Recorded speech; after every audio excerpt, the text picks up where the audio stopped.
Okay, hello everyone. I've got another parcel to open today. Received this. I picked it up yesterday, so there's a little damage here. Obviously, it's not going to lose any cards, but I don't know if anything inside's going to be damaged. Hopefully not. Doesn't look like it's been tampered with. This bit's a bit peeling, but you can see that the sticker here is still stuck over this fragile tape. So hopefully that means, nobody's gotten through it.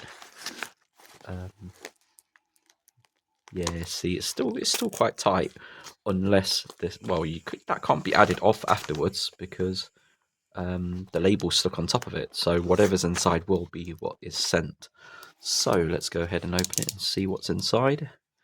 If there's anything missing, any damage. Because it's a bulk of cards, it's probably unlikely to be damaged. Or at least bent, because when you've got like a deck of cards, it kind of supports each other in terms of the structure, so it's harder to bend. Okay, so that's a nice touch. There's a little, I think that's a tattoo. Is it? It looks like one of them.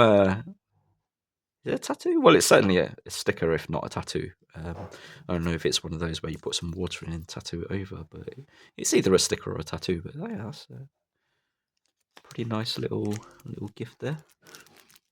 Yep, so there's a top loader to support the back, which is good. Okay, yeah, so there should be 4 of these. Yep. Not all Frigibacks, obviously.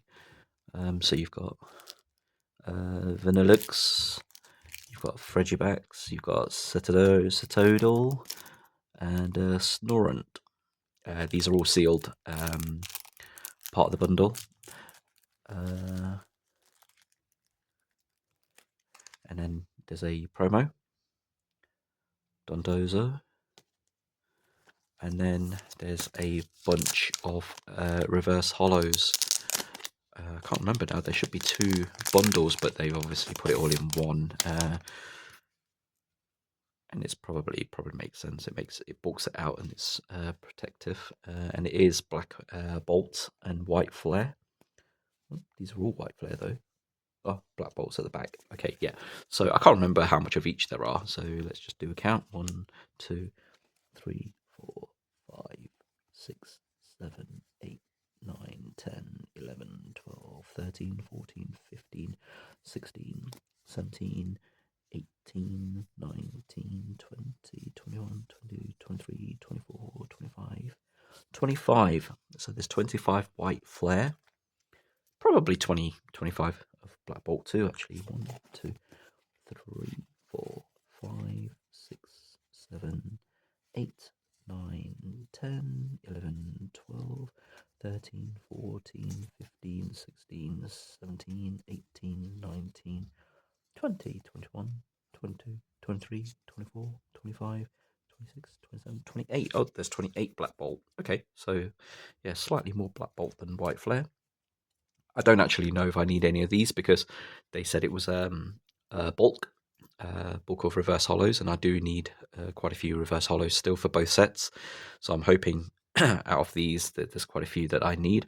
I'll probably put a note on the comments just to say how many I ended up getting from these. But this is the problem with trying to master a base set or even the full master set. Yeah, and it's getting these reverse hollows, and if you buy them individually, people charge £1, and then you've got delivery on top, so you're looking at about £2 for a card, which is absurd, really. But that's the only way you can do it, unless you've got local people around that you can trade with, and inevitably, though, it's going to be hard to find those kind of people. And if you buy bulk like these, I spent about, I think it's not too bad actually. I think I paid £13 for all of these, and I mean these in itself are pretty good because they're sealed. Promos are about £1, £2 each, and then the bunch of reverse hollows. So there's about just over 50 reverse hollows. So I spent about was it £12? I think £12 or £13, which isn't too bad because if you're not, well, actually, if you knock these out, Just say these are £2 each. That's £10. So you're only paying a couple of quid for these, which isn't too bad. But if you were to pay, like I don't know, £12 just for this bulk, and you get like 2 or 3 that you need, then all the rest become duplicates that are worth nothing to you. It might be worth something to someone else, but then you've got to go through the hassle of trying to sell it, waiting for buyers, sending it, packaging it. Not really sure if that's worth it, to be honest. But yeah, that's the bad thing about trying to master a set. Even mastering the base set is so hard, let alone trying to get all the secret rares. So at the moment, I'm just trying to master a base set for everything that I've got, and that's proving to be quite a mission. So rather than going out hunting for sealed products, which I'm not doing anymore, I've tried a few times and got nowhere. So the latest drops, the first partner pin badge, whatever, Ascended Heroes pin badge, first partners illustration box, I got none of them. And then you get them coming up on Facebook Marketplace, eBay, everywhere, selling it for 3 times the value straight away. I think the lowest that people are selling it for is 40 quid for the first partner illustration box, so £40, and the retail's 15. So what I'm doing is I'm just waiting for Pokemon Center, well, not Pokemon Center, but Pokemon Company to wake up and realize that there are so many people buying it up. Just keep on hammering them out, so that the scalpers won't be able to clear it every single time, hopefully, and then there'll be stock in there for people to get. Investing wise, yes, investors are going to take a hit, but what are you going to do? Pay scalper prices, or would you rather take a hit so that you can get that collection under your belt into your, sealed collection? I mean, I only want one, and that's too much to ask for these days. So because I only want one, I can technically go out there and buy one for £40 just to get that sealed collection. But do I really want to feed scalpers? No, not really. If I can't get that, so be it. Don't really matter. I'll just have to make do without that box. But then, having said that, I don't want to be somewhere in the future where I end up thinking, "Oh man, that was the one of the boxes I need," and then I end up paying like 80 quid for it, £80. Obviously, I'm in the UK again, so I talk in pounds sterling. I don't know what they would be in your country, whether it's US dollars, American dollars, Australian dollars, Canadian dollars, wherever. But yeah, you can make for whatever reason, the UK price. I don't know about Australia and Canada actually. I think it's still higher than those countries. We seem to pay a premium for everything. What we pay for our ETBs are the equivalent of the American dollar of the same figure, not the value, figure. So ETB boxes here are $49.99 or 50. Over in America, it's also $49.99, I think, but in American dollars. But if you look at the exchange, we pay comparatively more. However, I think it's because of the import tax, etc., that we have to pay.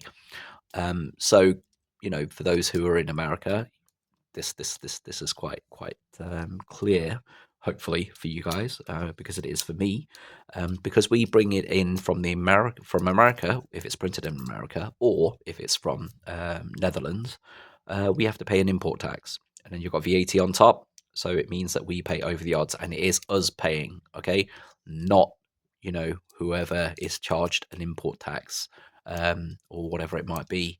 So all these tariffs that people go on about, no, end users pay. I pay. Okay. But anyway. Yeah. So singles for me, I'm trying to build on my Black Bolt and White Flare now. In my previous video, if I've uploaded it before this one, I mentioned that I was working on Crown Zenith, and I still am. I'm still missing the 2 cards. One I can easily get hold of. It's the Pikachu one that I can easily get hold of that as well. To be honest, if I want to just go out there and pay for £35 or £40 for that Pikachu, 160 card, 160 in Crown Zenith. But I don't want to do that. I'm a bargain hunter, so I will wait my time. And if a seller is prepared to sell it for under £30, then I'll snap. Otherwise, not buying. But that's me and my strategy. You guys might be different. I don't know. I used to be one of the FOMOs, but even when I'm a FOMO, I don't actually go over the odds in paying. So I think the most I've ever paid higher than retail was for the Charizard UPC. Charizard X UPC. So retail was 125, and I paid 135. So £10 more. £10 more. What's that in America? $15? I don't know, something like that. But yeah, that's probably the most I've ever paid over retail. Otherwise, it'd be like £5. I don't mind paying £5 for someone to get in the queue there and get it for me. But anything more than that, the scalper's going for like double, triple the prices. No, you can keep it, mate. Whoever else has got money to throw, they can keep it. Not me. Happy to hear anyone else's thoughts, but that's me. And thank you very much for watching, and I'll see you at the next one.